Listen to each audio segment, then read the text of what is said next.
Salut à toutes et à tous et bienvenue dans cette nouvelle vidéo. Aujourd'hui, on va parler de langage de programmation mobile. On va regarder quel langage est adapté pour vous, pour votre application. Commençons par mettre au clair quelque chose de très important. Qu'est-ce que c'est qu'une application hybride et qu'est-ce que c'est qu'une application native? Il faut savoir qu'une application native, il va falloir coder avec le langage du smartphone, c'est-à-dire Android ou iOS. On verra ça dans un deuxième temps. Donc, il va falloir, si on veut créer une application, la coder deux fois, une pour Android, une pour iOS. Et une application hybride qui est basée sur du JavaScript en règle générale, je dis bien en règle générale, on verra que c'est pas tout le temps le cas, eh bien on code une seule fois et ce code-là va être adapté pour Android et iOS. Donc une seule fois pour les applications hybrides et deux fois pour les applications natives si c'est Android et iOS bien sûr. Pourquoi dans ce cas-là on ne code pas tout simplement en application hybride? Bah oui, puisque du coup on va coder une seule fois et ça suffira pour Android et iOS. Pourquoi beaucoup de personnes préfèrent coder deux fois l'application et choisir du natif? Nous allons faire un comparatif entre hybride et natif. Puis on verra hybride, quel langage on peut utiliser et natif, quel langage il faut utiliser. On y va pour le match entre hybride et natif. Ok, mais avant de continuer, beaucoup d'entre vous regardent cette vidéo mais ne sont toujours pas abonnés. Donc n'hésitez pas à vous abonner, le bouton est juste en dessous de la vidéo, le petit bouton rouge, cliquez dessus et cliquez sur la petite cloche qui va apparaître juste à côté pour manquer aucune de mes prochaines vidéos. Moi ça me soutient à fond, ça me donne de la motivation pour continuer et vous, ça vous permet de rater aucune vidéo. Allez, on continue. Tout d'abord, la compatibilité entre les plateformes. Comme je l'ai dit juste avant, native, c'est compatible sur une seule plateforme, donc Android ou iOS, on va prendre ces deux exemples là pour le moment, et hybride, c'est compatible sur toutes les plateformes. Donc un point en plus pour les hybrides. Ensuite, l'expérience utilisateur, elle est beaucoup plus poussée en natif puisque nous allons utiliser les fonctionnalités du smartphone alors que en hybride on va avoir exactement la même base de code, donc le même design, la même UI, même si on va voir tout à l'heure dans les hybrides on commence à se rapprocher de plus en plus à des fonctionnalités natives, mais on verra ça juste après. Pour le moment il faut retenir que là-dessus pour l'expérience utilisateur c'est les natifs qui gagnent un point. Au sujet des performances, là pour le coup il n'y a pas de discussion à avoir, les natifs gagnent largement le point puisqu'on utilise encore une fois le langage du smartphone. En revanche, côté hybride, on commence à faire énormément de progrès, notamment avec Flutter, on verra ça juste après, où ça commence vraiment à être aussi performant que du natif. Mais pour le moment, le point revient au natif. Au sujet de l'application hors connexion, le natif, comme les hybrides, fonctionne hors connexion, donc là pour le coup c'est ex aequo pour les deux. Pour la distribution et la mise à jour, c'est quasiment ex aequo, les deux seront sur le store, iOS ou Android comme on l'a dit, mais pour les hybrides, vu que c'est la plupart du temps codé en JavaScript, on va pouvoir mettre une partie de l'application qui va être gérée par exemple un back-office et cette mise à jour là du coup n'aura pas besoin d'être faite sur le store puisqu'on pourra mettre à jour l'application à la volée grâce au back-office. On peut aussi s'en sortir avec cette petite technique en natif, c'est pour ça que c'est un léger plus mais pas un gros plus non plus, donc on va les mettre sur un même pied d'égalité sur ce niveau là. Au sujet de la monétisation, ex aequo aussi, on peut mettre des publicités, on peut mettre l'application payante sur le store, donc jusque là c'est ex aequo. Donc on voit bien qu'entre une application hybride et une application native c'est quasiment la même chose, voilà, il y en a une qui se rattrape sur une autre, donc du coup il faut vraiment voir ce que vous voulez pour votre application. Est-ce que c'est la performance, est-ce que c'est gagner du temps, est-ce que par exemple vous voulez faire un proof of concept, donc un POC, une petite application pour voir si ça fonctionne, donc dans ce cas là ce sera plus du hybride parce que c'est plus rapide à coder puisqu'on va le coder qu'une seule fois. Voilà, c'est vraiment à vous de voir. Maintenant on va aller dans le vif du sujet, on va commencer par les applications natives. Avec quoi on code des applications natives? C'est parti. Commençons par Android. On utilise le logiciel Android Studio pour coder une application Android. On va pouvoir installer ce logiciel sur un Mac, sur un PC, peu importe, c'est compatible avec tout et n'importe quoi. Au sujet du langage de programmation, on va préférer utiliser Kotlin. D'ailleurs, si vous n'avez pas vu ma formation sur Kotlin, je vous mets le lien là-haut, mais regardez d'abord la fin de cette vidéo pour ensuite ça aller switcher dans une autre vidéo de ma chaîne.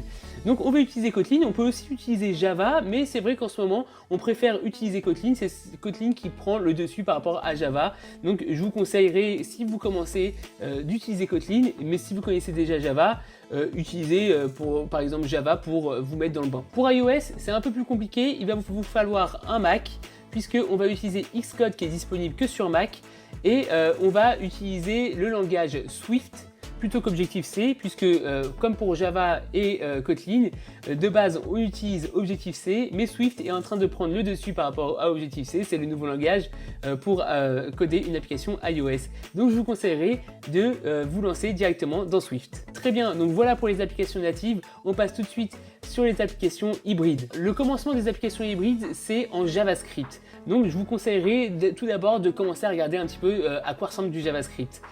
Bien entendu, une application hybride, comme on l'a dit, c'est un tout petit peu moins performant puisque justement c'est un langage web qui va s'adapter à une application iOS ou Android. Donc du coup, ça va être la même base de code pour les deux, c'est légèrement moins performant, mais la base, en tout cas, c'est du JavaScript. Ensuite, je vous donne des noms. L'apparition des applications hybrides a commencé avec Cordova, puis avec Angular qui est beaucoup plus utilisé aujourd'hui. Par la suite, on a utilisé Ionic, qui est encore très utilisé aujourd'hui, qui est basé sur Angular et Cordova, mais qui ajoute énormément de fonctionnalités natives. Ensuite, on a d'autres langages qui sont apparus, comme PhoneGap, Xamarin, Titanium, Sencha et NativeScript. Et enfin, le dernier, React Native, qui a été développé par Facebook et qui est aujourd'hui très utilisé. Certains font aussi des combinaisons, Ionic avec React Native, Ionic avec Angular. Voilà, vous pouvez aussi combiner plusieurs langages. Enfin, le tout dernier en date, c'est Flutter, qui est basé sur le langage Dart. Donc ce n'est pas du tout du JavaScript, c'est plus du C++. C'est pour ça que tout à l'heure je vous ai dit, faites attention, c'est pas forcément du JavaScript, c'est pas forcément du langage web, une application hybride. Là par exemple, Flutter est beaucoup plus performant puisque c'est du C++.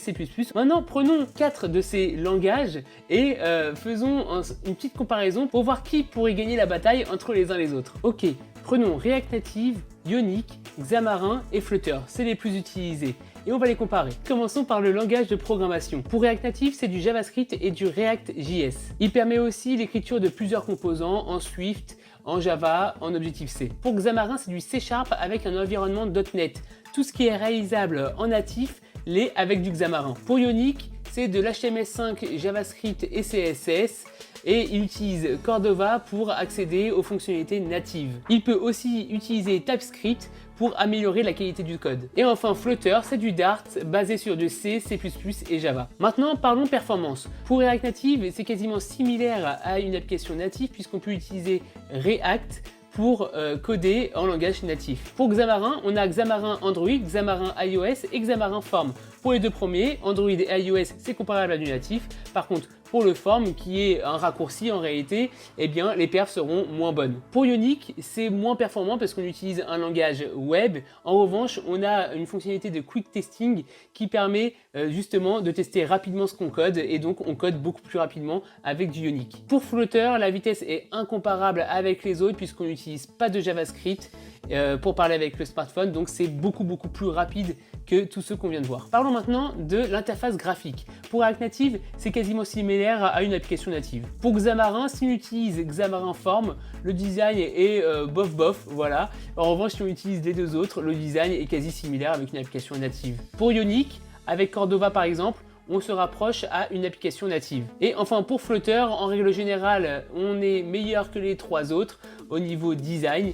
Ça se rapproche vraiment à une application native. Parlons du marché et de la communauté. Pour React Native, c'est très connu, c'est poussé par Facebook, d'accord. Il y a beaucoup de support et il y a une communauté grandissante. Pour Xamarin, c'est très connu et Microsoft se donne les moyens pour faire connaître ce langage. Pour Ionic, c'est le deuxième plus populaire, il est très utilisé. Pour Flutter, c'est mis en avant par Google, donc ils ont les moyens et c'est mis de plus en plus en avant, donc de plus en plus utilisé aussi. Au niveau des prix, React Native et Flutter, c'est totalement gratuit, c'est open source. Pour Xamarin, on a besoin d'un IDE qui est payant puisqu'on a besoin d'un abonnement pour ça. Pour Ionic, c'est aussi gratuit, c'est open source, mais il y a une version pro qui permet d'accélérer le développement. Et voilà, j'espère que cette vidéo vous a plu, qu'elle va vous aider à trouver le langage de programmation que vous voulez. Vous voyez bien que tout se vaut réellement, hein, ça dépend vraiment des goûts et des couleurs et de l'application que vous avez envie de faire. Moi personnellement, s'il fallait faire une application native, bon du coup vous savez très bien, je suis développeur Android, donc je trouve que c'est beaucoup plus simple de coder en Android, mais il faut aussi coder en iOS, donc pourquoi pas Kotlin, Swift, là c'est clair. S'il s'agit de faire une application hybride, je tenterai quand même Flutter qui est l'étoile montante des applications hybrides, mais vous avez aussi, comme on l'a dit, du React Native, du Xamarin et du Ionic qui sont très utilisés. Voilà, tous ces langages-là sont très utilisés, mais s'il fallait miser quelque part et commencer quelque part, pourquoi pas du Flutter en hybride et voilà, du Kotlin pour l'application native, parce que c'est beaucoup plus facile d'accès que du Swift. N'hésitez pas à vous abonner à la chaîne pour manquer aucune de mes vidéos et activer la petite cloche qui est juste à côté du bouton abonnement. Laissez un pouce bleu si la vidéo vous a plu. N'hésitez pas à me poser des questions en commentaire ou bien à me dire aussi les langages que j'aurais oubliés dans cette vidéo et que vous utilisez. Pourquoi pas, il y en a aussi d'autres, hein, bien entendu. Allez, à très vite. Ciao, ciao.